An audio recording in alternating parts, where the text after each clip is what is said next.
Hello and welcome to Pathways, where you are invited to join me for a visit with leaders in personal and cultural evolution. This is your host, Paul O'Brien.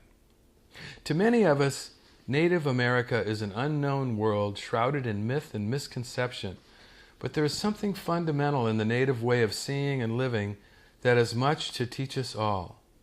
The genius of the Native Americans has always been their profound spirituality and their deep understanding of the land and its ways. Today's guest on Pathways reveals the spiritual awareness that animates all of Native American life and shows us how we have much to learn from one another if only we have the heart to listen. Our guest today is Kent Nerburn, author of the new book, Voices in the Stones, Life Lessons from the Native Way. Kent is a two-time winner of the Minnesota Book Award and is the author of 13 books on spirituality and Native themes, including Chief Joseph and the Flight of the Nez Perce, which was featured on the History Channel, Neither Wolf Nor Dog, and The Wisdom of the Native Americans. He is widely recognized as one of the few American writers who can respectfully bridge the gap between Native and non-Native cultures. Novelist Louise Erdrich called his work storytelling with a greatness of heart. Kent is the author or editor of 15 books on spirituality and Native themes. Hello, Kent, and welcome to the Pathways program. Hello, Paul. Happy to be here. Now, you've written, as we just said, a number of deeply insightful books on Native America. But you, obviously, are of European descent. White as the driven snow.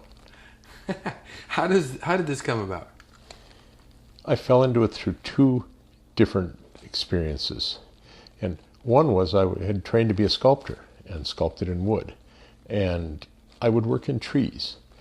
And I would spend 6 months on a tree. I was seeking imagery, religious imagery, spiritual imagery, but I wanted to put it in wood and impose it on the tree. I loved Donatello, Michelangelo, and Rodin. And I didn't want to use chainsaws. It was always hand chisels. And when you spend 6 months with anyone or anything in the same room, you get to know them very well. And sometimes it would take me 6 months or a year to work on a sculpture, to bring it forth. And in the course of working on a tree, suddenly my ideas ceased to be in control. What was really in control was the power of the tree speaking back to me. The character of the individual trees, the nature of the wood. Walnut had a certain character, oak had a certain militaristic character. Some of the trees were sad, some of the trees were joyful from their own personal experience, and this became palpable to me. And I went looking for people who knew something about this, whether I could find some aesthetic thinking about this. No one in the West did this, but the Native people believed this and spoke of it. I came across the Iroquois, who used to carve their masks from live trees because they wanted the spirit of the tree in the masks. So this drove me to an interest in the Native people, and I came across the opportunity to work in northern Minnesota on the Red Lake Reservation doing oral history with the students. Oral history. Oral history. We went out, I took the students and we went out into the countryside, back into the woods, and interviewed the elders and told their stories, because I wanted the kids to have the Native experience. I didn't want me to be a filter speaking of their experiences, and I was supposed to be teaching them history, and I said I can't teach them history, but what I can do is expose them to their own history. So I spent 2 years collecting oral histories of the Native people, driven at first by that curiosity of the power of the Native understanding of nature. And so I fell into that world and realized that here were a people that almost had no presence in our national psyche. We've wanted to expunge them. We don't want to look at the blood on the ground where we've walked. So we've mythologized them or pathologized them. And being that they tend to be a quiet people and don't proselytize, don't push themselves or their point of view out there, they're little known in our general psyche. I think now we're seeing some of it with the issues at Standing Rock. But it just is it's just a different world, and it was a world that I fell into, and once I fell into it, I said, there's something here that I have to try to share. Yeah, I like the way that you say in the book how this role of being a teacher, like for the students, actually opened you up. You say in the book, quote, "I had been hired to teach their children, and though my heart was earnest and my intentions good, these people had been harmed by good intentions before. If I was to be a teacher, I needed to be taught. The lives of the children depended on it." I think all of us, if we're at all aware, realize that the way to really teach and the way to really connect with people is to become a learner. And in this situation, it was easy for me. I was with the students, sitting at the feet of these elders, and these were not the kind. This wasn't all Chief Dan George and people who are like from central casting. These were ordinary folks who had a wisdom about life that I could hardly understand. I think of one man who we went out to interview who lived way back on a dirt road that at this point had been covered with snow. We were bringing him a basket of food, and it had snowed about a week before. And we went out there, and the path to his house, there was no footprints. No one had been there for at least a week. We went, carried the basket into his house, knocked on his door, this funky old house. We heard him say, "Come in, come in." And he was sitting in his room, in the single room, in a wheelchair. He had no legs. He was the most joyful, happiest, most at peace man I had ever met. And I was used to listening to the pains of the old people, feeling sorry for them. And suddenly here was a man who, by his prepossession and ownership of his own world, taught me just by his simple presence about equanimity and balance and faith in the cycle of life. And so it was teachings like that. And this was endless. And so as I learned, I became committed to trying to share what I had learned. And that's really what I try to do in Voices of the Stones, is I try to tell stories of the things that I learned just by my experience. And you do a fantastic job of it. I love the book. It made me laugh, but more than that, it made me feel. It was a very empathic book. It was a very heart-opening experience for me. And it reminds me of something else that you write, that, quote, "There is something fundamental in the native way of seeing and living that is much to teach us all. It is something about being human, about living humbly on the earth." And that kind of sums up the source of that feeling of wisdom that you're describing when you're talking about the man in the wheelchair without any legs. Well, if there's one thing that I've learned in my time working with Native people, that in amongst all the diversity of the different cultures, different language groups, different ways of being that they've extrapolated over the centuries, the one thing that they all share in common is a belief in the power of spirit as a presence in everything that lives. That they see the world as alive. That it's not an I-it relationship, to use the Martin Buber term. It's an I-thou relationship. Everything out there is a teacher for us. The bear teaches them what it is what they can eat. The eagle teaches them one way to raise a child. The oriole teaches them another way to raise a child. They learn from the wolf always to stop when you're leaving a place and look twice to get a good understanding of what it is you've left. When you learn from nature, that was the equivalent of my learning from the trees when I was carving and sculpting. So if you look upon the whole world as a teacher, by necessity you have to be humble, because yourself is not the center. And that's the essence of the problem that I see in our modern society. Egocentricity. And that we start from the position of I, the position of the self. And our whole language is built on a subject of I, then a verb, and then an object. And that isn't the way that they see it. Isn't the way they understand. The community is bigger. The The natural forces are bigger. Everything about the world is coming into them rather than them dominating it.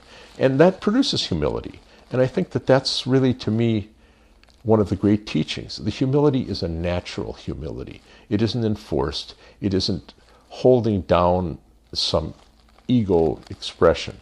It's just a natural response to the richness of the universe. Yeah, and as you say in another part of the book, quote, "They do not build, they listen. They seek harmony, not mastery. They value connections, not distinctions." Why have we paid so little attention to the Native experience in our understanding of American history? I think it's really a function of two things. Well, to be a little analytical about the whole thing, we got caught as a culture between two visions of the Native people when we first arrived here. And I say we, I'm talking about primarily the Europeans, but anyone that came in from the outside. One was that they were this dark force, this primitive force that represented the savage, the hidden, the darkness, the dark eyes, or the bright eyes in the darkness of the night. And the other one was this feeling that they were the unspoiled children of nature. And somewhere in the midst of this, we never really understood how to think about them. We didn't see the people. Like I said, we mythologized and we pathologized. And then as we started marching across the country, across the land, doing terrible damage to these people, that we couldn't face what we were doing. We have to think of ourselves. The essence of being an American is this sense of optimism and progress. And we don't carry in us an understanding of tragedy and an understanding of the footprints we leave behind. We don't want to look at those footprints. And the Native people haven't demanded that we look at them. They said, we'll survive. And they have survived. And they will survive. But I think, I love the quote that I start the book with from the Shoshone elder. It was a man who, one of my teachers is a good friend of mine who I take as a teacher, who's a Tlingit man from Alaska, studied with this Shoshone elder. And the Shoshone elder said, don't begrudge the white man his presence here. He doesn't know it, but he's come here to learn from us. And I think that that's really where I see in the long game, we're here to learn from them. You know, I thought that your book was so compassionate, not only for the Native American peoples, but for the Europeans who descended upon them as well. In fact, you were way more sympathetic to the Europeans than I would have been, because I read a passage like this, which is from the point of view of the natives. Quote, "It seems like the Creator has withdrawn all favor from you and left you without guidance and power upon the earth. No one knows what to do. The newcomers have taken your land. They have taken your homes. They have taken your food and your God and your way of life. Then the day comes when they decide to take your children." Unquote. I mean, that was a devastating passage for me. Made me well up. And they did take their children. The boarding school experience to me is the one thing that, in terms of the dark stain that we've put upon the Native people, that we need to understand. That 100,000 children taken from their families, taken their culture, taken from them, their beliefs taken from them, being told that there is this place they don't know about, that the Europeans know about, the European teachers know about, where if you don't believe in this man who was put up on a cross in the desert, you will go to this place where you will burn forever in a fire that can't be quenched. And if you believe what your grandparents believed, if you listen to your grandparents and their teachings, this will happen to you because they are already damned. I mean, what's that like to be a little 4 or 5-year-old kid and told, don't listen to your elders, don't listen to your grandparents. And so they ended up not knowing who they were, who they wanted to be. They didn't want to be who they were told they had to be. They weren't allowed to be who they had come from. They lost their language, they lost their culture, they lost their tradition. And this was our boarding school system that was supposed to, or the Native boarding school system, that was supposed to turn them into farmers, turn them into modern Americans, good Christian Americans. And it's tragic.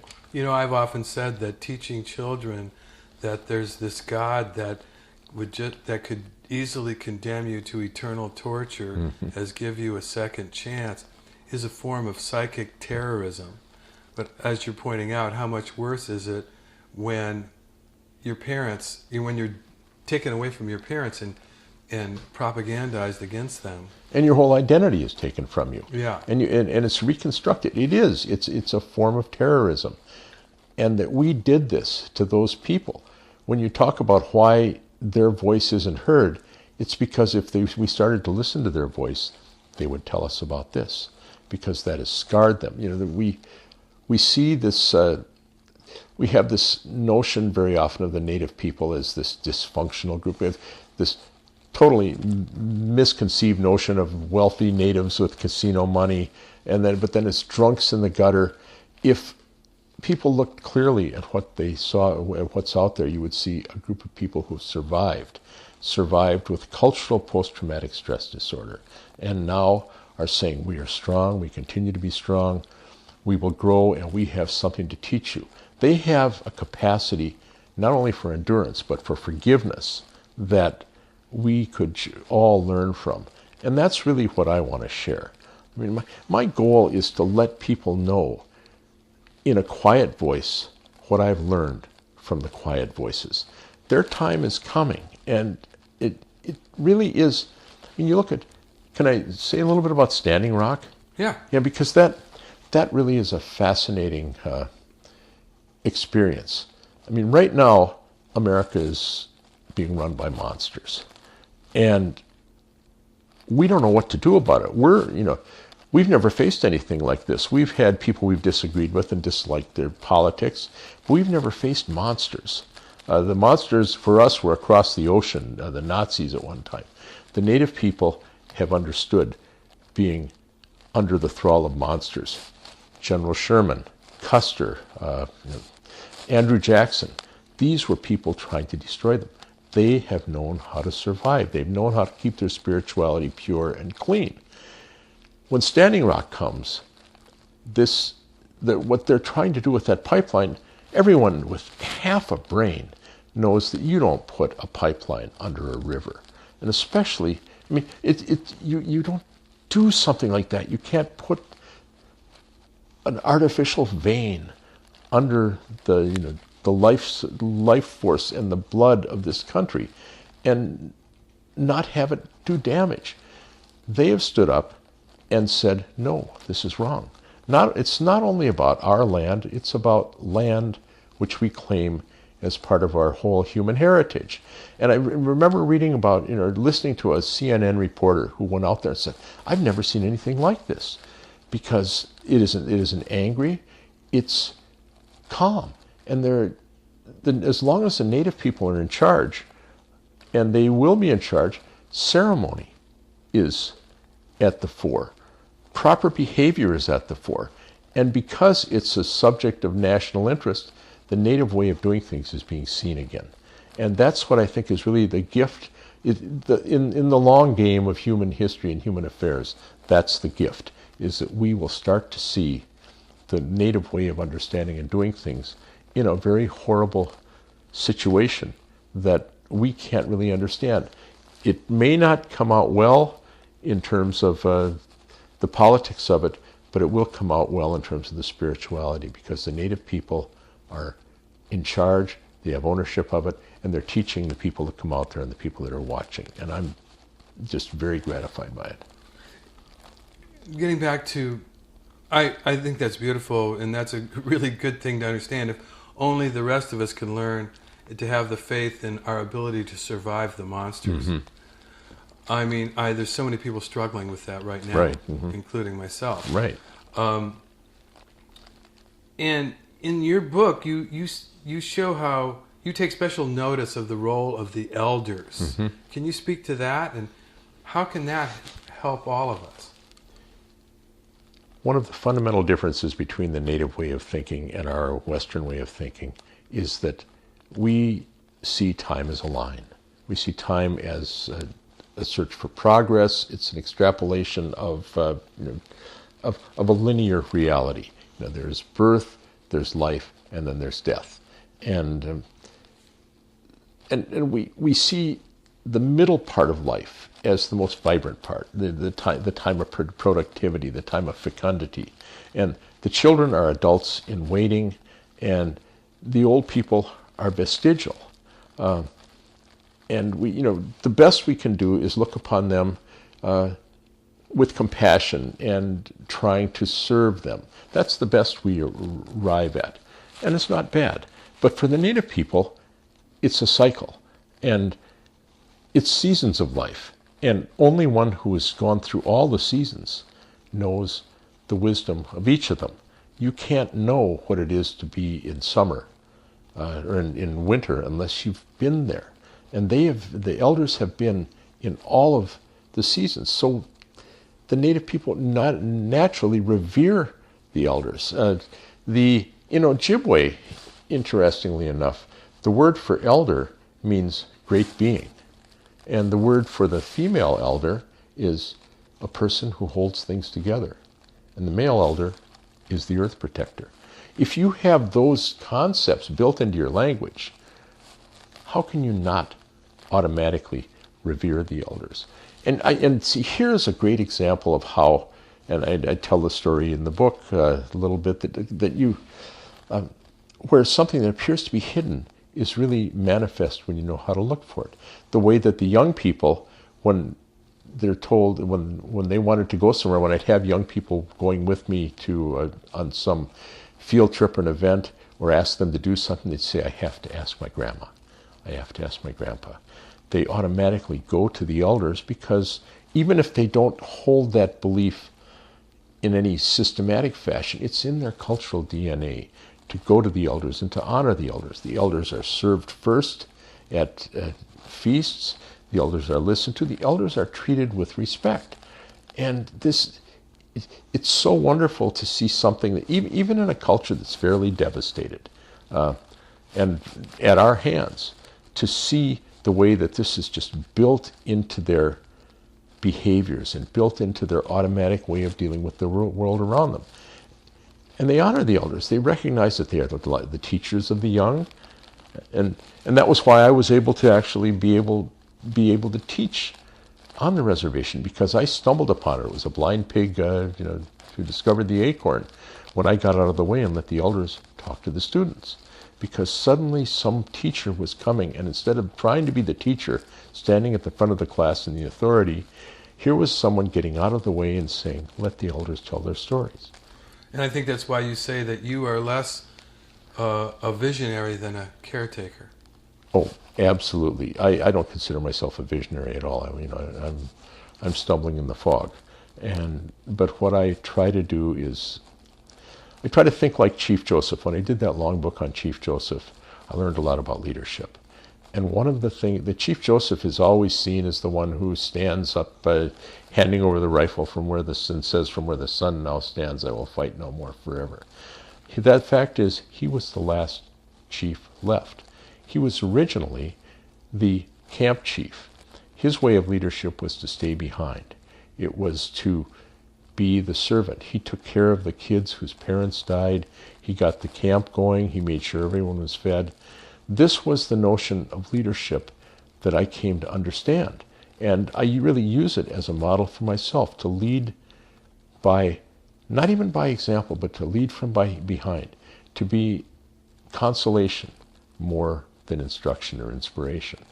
And really that's all I think that any of us can do, is to find a point of empathy in our hearts. And that's, I think you say that the book tries to be fair to all sides. I mean, ultimately, we're all, the best of us, the most ordinary of us, are just slogging through the world trying to be kind. And we don't always know how to do it. We don't know the baggage we carry with us. We don't necessarily have the tools to get rid of that baggage. And that's all I want to do. You point out how the Native American wisdom has a lot in common with Taoism. Yes. And the healing power of nature. And I'm sure that's part of the answer for going forward. What I found similar is that Taoism looks to nature as a teacher, by analogy. You learn from the flowing water. You learn from the strength of and solidity of the mountain. The native people see this, but they also see those elements as having inherent presence and inherent knowledge. So it's got a more animated sense, less quietism and more animation than Taoism. But it does have that same idea that nature is our teacher. I mean, one of the real teachings that I love about the native people is they say we were the last of the creation. And so whether you look at it in terms of biblical terms or whether you look at it in terms of evolution, we're at the end. Well, what does that mean? It doesn't mean that we're the apex, although that's the way we like to look at it. What it means is that nothing else that's here needed us, because it was all here before us. And we need everything else. So that idea that nature is a stronger force than we are, a greater force than we are, and has a larger understanding, and we are part of it. We are not apart from it. And I think both the Taoists and the native people share this belief.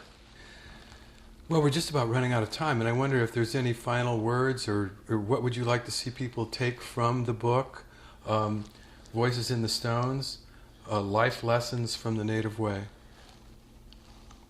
I would like to see people start to listen to the quiet voice of the native people, to understand that our belief, whatever it is, I mean, I don't care what your professed belief system is, if it's degraded by cultural experience, it doesn't mean that there's not something underneath there to be heard.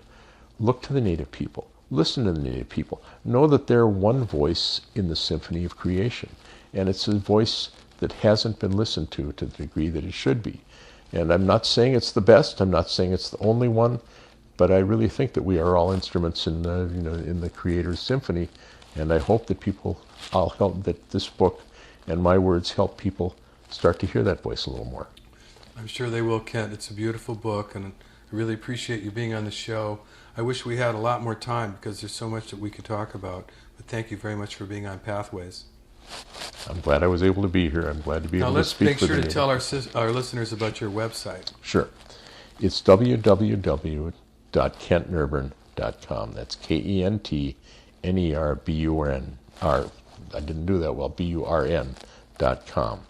And I don't keep it up well, but there's interesting material in the background, and I hope you'll look there. Well, thank you very much. That's www.kentnerburn.com.